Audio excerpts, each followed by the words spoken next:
Hey guys, look, I hope all is well with you. I hope that you're having a great day. Um, got a little something I want to share with you, and I hope it blesses you. And I'm sharing this one twofold, y'all. I'm sharing this one for entertainment and just to kind of look at, man, how. Well, let me just get into it. Let me just say this. I've been keeping up with the NBA Finals. I'm not as much as an NBA fan as I am, NFL. I'm a Saint fan. I love my Saints, right? And but I've been keeping up with these finals, guys, and man, boy, as fans, y'all, we go hard. Man, fans, we go hard, and analysts go even harder. you know, so I've been watching y'all. I've been keeping up with a lot of just what's been going on in Philadelphia, and and of course, Philadelphia lost Game 7 to the Atlanta Hawks, a really good team. The Hawks played them. The Hawks showed up. The Hawks wasn't afraid to play those guys. And of course, the Atlanta Hawks kind of the underdog in this series, and they showed up, y'all. They showed up and they played these guys with courage. And I don't think they were thinking about, who was going to have a bad game, who was not going to show up. I don't think that's what they were thinking about. I just really believe that they thought they could beat them.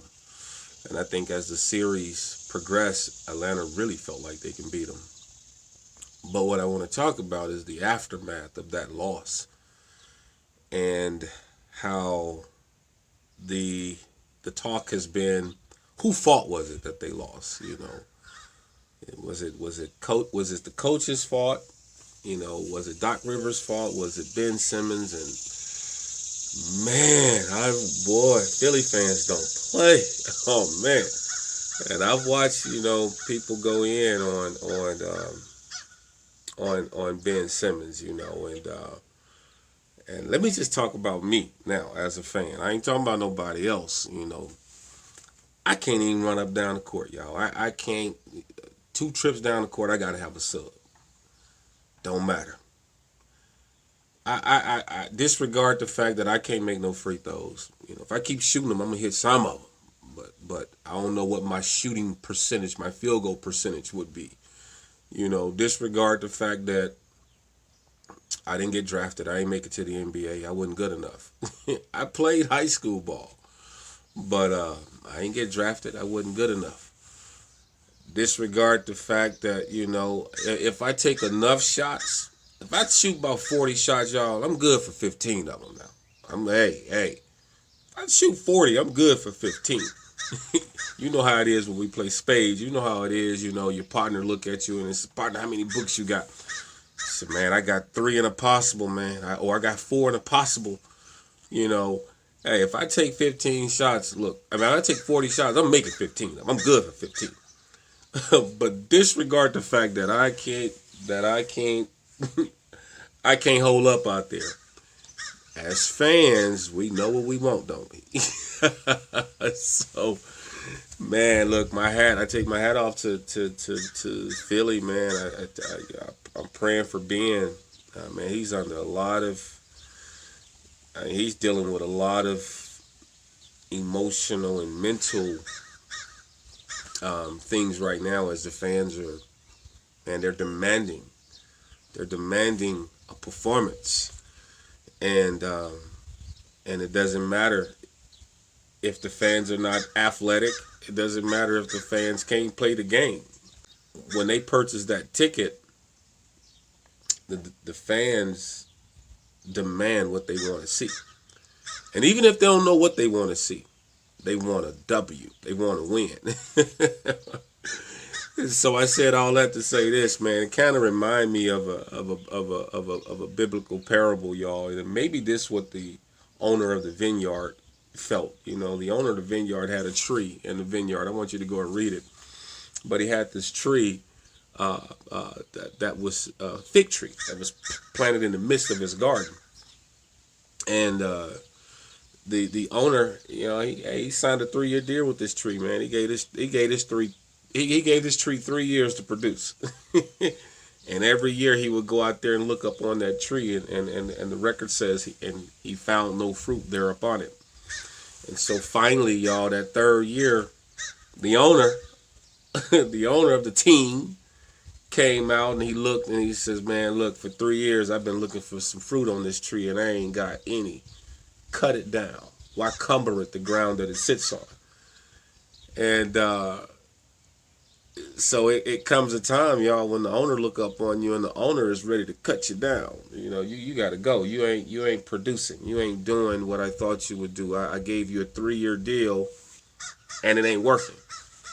And then, but the caretaker of the vineyard, the head coach, Jesus, he said to the owner, he said, "Look, let me work with this tree for a minute. Yeah, I know it hasn't been producing in the last 3 years, but let me work with it. Let me work with him. Let me spread some fertilizer around him, and let me prune him a little bit. Let me, give me. Let's be patient with the tree for another season and see what happens." And he said, "Look, if the tree produces fruit next year, then we'll leave it alone. But if it doesn't produce fruit, we'll cut it down." And I said all that to say this: aren't you glad that you and I have a head coach that doesn't cut us down when we're unproductive? Because a lot of us, man, we've had some bad seasons, we've had some bad series. A lot of us are not producing the fruit that we should be producing right now. Um, but nonetheless, man, we have a coach that we have a head coach that understands, that can identify with our struggles when we're out there, that knows what we go through mentally, that knows what we go through emotionally, and knows what we go through spiritually. He knows the temperament of the crowd. He knows the temperament of the fans, and he understands all of that. And yet he can still work with us and get us to a place where we can be productive. Man, that's some good stuff. And I just wanted to share that with you. I know we're fans. I know we love our teams, and we go hard, man. We go hard for our teams, and but they still people, y'all. They still people, and I think perhaps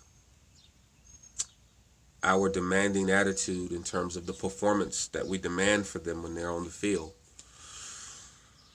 I think we have to be empathetic and look at on a daily basis. There's a demand for our performance when we go out into the marketplace. Wow. I got to check my stats, y'all. Make sure I'm holding up. Be blessed, guys. I'll see you when I see you. Bye.